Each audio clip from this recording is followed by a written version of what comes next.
Tsunami సృష్టించి తెలంగాణ సాధించిన మహానాయకుడు కేసీఆర్. ఇది ఏ రాజకీయ మరుగుజ్జు అవునన్నా కాదన్నా ఇవాళ మోకాలెత్తున్నోడు ఎగిరెగిరి పడ్డా వానపాములు నాగుపాములై గుసగొట్టినట్టు యాక్టింగులు చేసినా కేసీఆర్ ఆనవాళ్ళు చెరిపేస్తామని ఎన్ని డైలాగులు కొట్టినా చరిత్ర చెరిపేయలేని సత్యమేంది అంటే కేసీఆర్ లేకపోతే ఈ గులాబీ కండువానే లేకపోతే ఈ తెలంగాణ రాష్ట్రమే లేదు అనేది అక్షర సత్యం. ఇది ఎవరు అవునన్నా కాదన్నా వాస్తవం. కేసీఆర్ గారు ఎంబడి నడిచిన ప్రజలు ఆఫ్ కోర్స్ లక్షల సంఖ్యలో నడిచినారు. ప్రజా సంఘాలు కలిసి వచ్చినాయి, విద్యార్థులు బలిదానాలు చేసినారు. కానీ కేసీఆర్ నడుం బిగించి మొదటి అడుగు వేయపోతే ఆ తర్వాత 14 ఏళ్ల చరిత్రనే లేదు. కానీ ప్రారంభించినాడు ఏముండే? మనీ పవర్ లేదు, మజిల్ పవర్ లేదు, కులబలం లేదు, ధనబలం లేదు, చూపెట్టే మీడియా లేదు.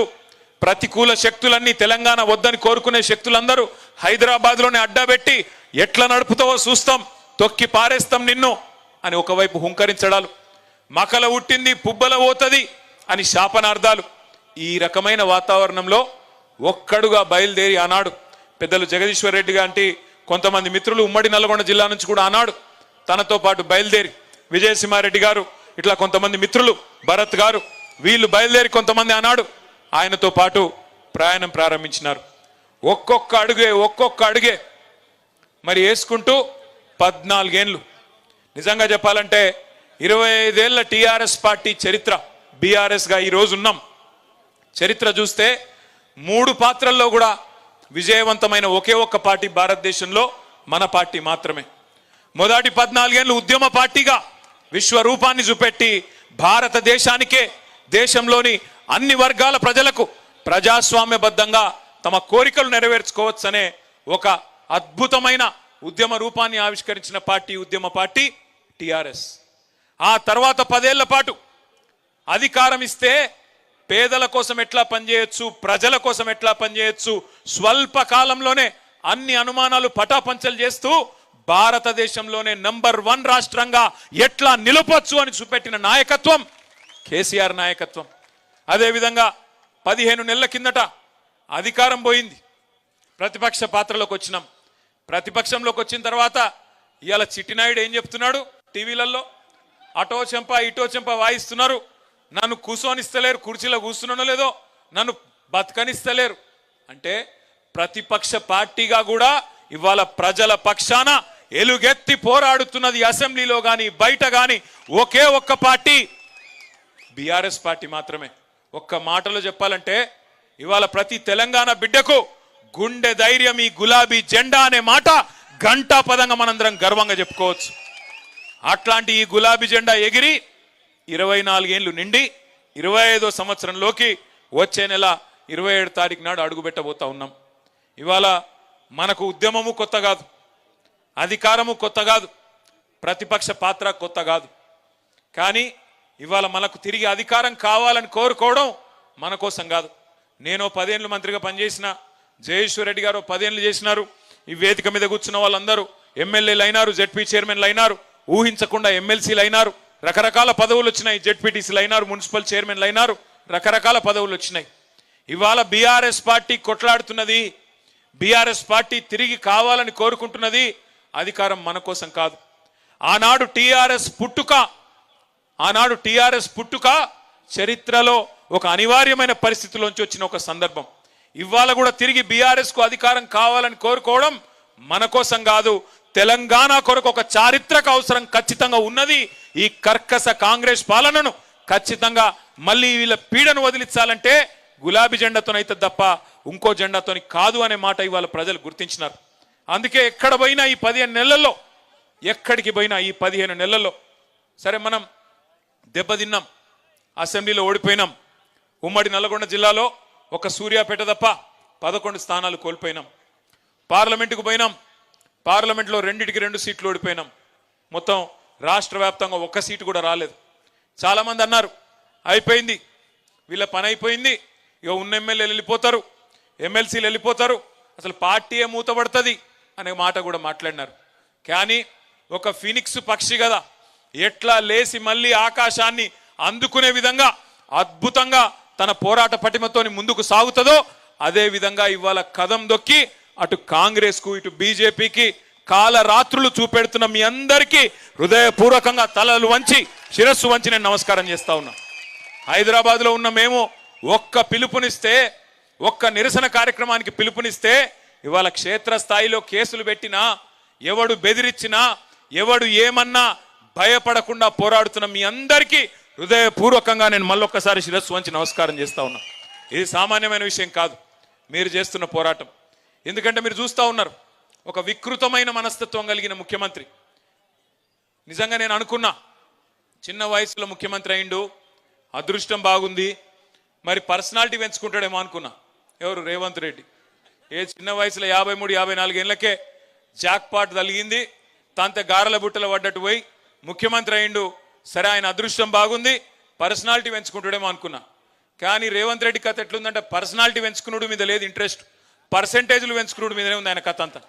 ఢిల్లీకి మూటలు పంపాలి, పదవి కాపాడుకోవాలి తప్ప వేరే ఫికరు లేదు. ఎన్ని మాటలు చెప్పినరండి, ఎన్ని రకాల అబద్ధాలు చెప్పినరు. మొన్న ఒక మిత్రుడు వచ్చినాడు, మీ నల్గొండ జిల్లా వాసే, బాగా రాస్తాడు, మంచి రైటర్, ఇక పేరెందుకులే కానీ ఆయన వచ్చి, ఆయన ప్రభుత్వ ఉద్యోగంలో ఉన్నాడు.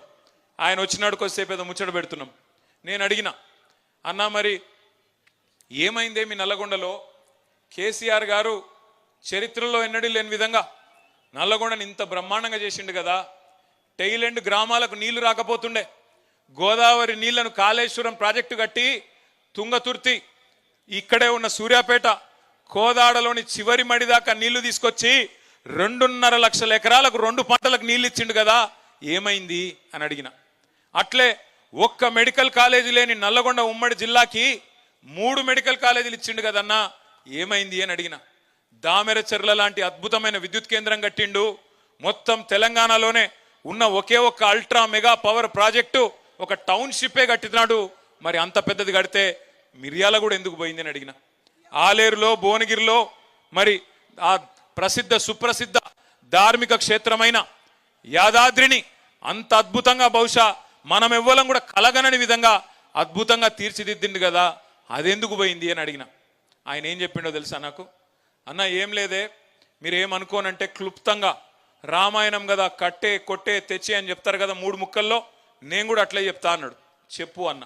ఏమైంది అంటే ఆయన చెప్పిన మాట ఏంటంటే, మీ నల్లగొండ జిల్లా బిడ్డ ఆయన ఏమన్నాడంటే 3 పదాలు, కట్టే కొట్టే తెచ్చే లెక్క, అసూయ ద్వేషం ఆశ.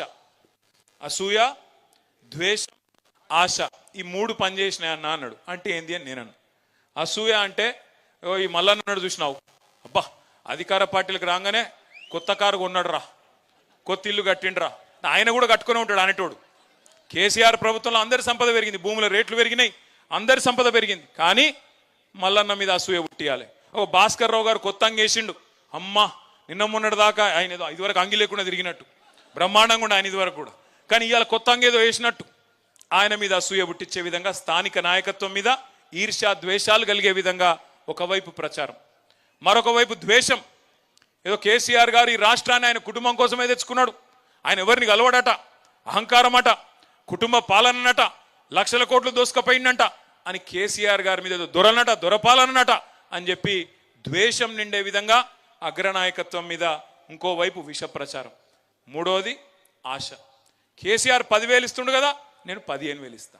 కేసీఆర్ ₹1,00,000 ఇస్తుండు కదా పెళ్లికి, నేను తులం బంగారం ఇస్తా. కేసీఆర్ 2,000 ఇస్తుండు కదా పెన్షన్, ముసలోనికో ముసలవ్వకో ఇస్తున్నాడు, నేను ఇద్దరికి ఇస్తా, 4,000 ఇస్తా. మా సోనియమ్మ చెప్పింది వచ్చే నెల నుంచే ఇస్తా అని ఏతుల వెంకటరెడ్డి, ఇంకా తర్వాత ఇక ఉన్నారు కదా కోతుల ఉత్తమ్ కుమార్ రెడ్డి, ఇటువంటి వాళ్ళు అందరు ఎక్కడోడు అక్కడ తలిగి మొత్తం ప్రజలని ఆశ పెట్టి, నీళ్లున్నాయి, కరెంట్ వచ్చింది, కడుపు నిండా అన్ని వచ్చినాయి, ఇక ఏడన్నా పోతాయా అవి, ఇంకేదో వస్తుందట మీదికెళ్ళి అని చెప్పి ఒక ఆశ పెట్టి. మీరు ఒకటి జాగ్రత్తగా గమనించండి, కాంగ్రెస్ ఓడు బీజేపీడు అభివృద్ధి గురించి మాట్లాడలే, సూర్యాపేటలో వచ్చిన మెడికల్ కాలేజ్ గురించి మాట్లాడలే, ఈ పక్కనే కట్టిన ఎస్పీ ఆఫీస్ గురించి మాట్లాడలే, కొత్తగా జిల్లా అయింది, జిల్లా అధికారులందరూ ఇక్కడనే కూర్చుంటుండ్రు, నాకు నల్లగొండ పోయే బాధ తప్పింది అని మాట్లాడలే, కొత్త మండలాలు అయినా చెప్పలే, తాండాలు గ్రామ పంచాయతీలైనా యాద్ చేయలే, వాళ్ళు ఇదివరకు మాట ఇచ్చి తప్పిన మాట గుర్తు చేయలే. కానీ ఏం చేసినారు? అసూయ. స్థానిక సర్పంచ్, ఎమ్మెల్యే దాకా కూడా కాదు, సర్పంచో ఎంపీటీసో జెడ్పీటీసో ఆయన ఇల్లు చదువుకుంటే కూడా చూసినావురా బగ్గ సంపాదిస్తుండు వీడు, ఈ ఎమ్మెల్యే ఎంత సంపాదిస్తుండో, ఇటువంటి ఇచ్చుకం బుచ్చుకం మాటలు మాట్లాడి రాష్ట్రంలో అందరి సంపద పెరిగింది. ఆనాడు కేసీఆర్ ప్రభుత్వం వచ్చినప్పుడు 4 లక్షలు 5 లక్షల ఎకరా ఉన్న భూమి మన ప్రభుత్వం దిగిపోయిన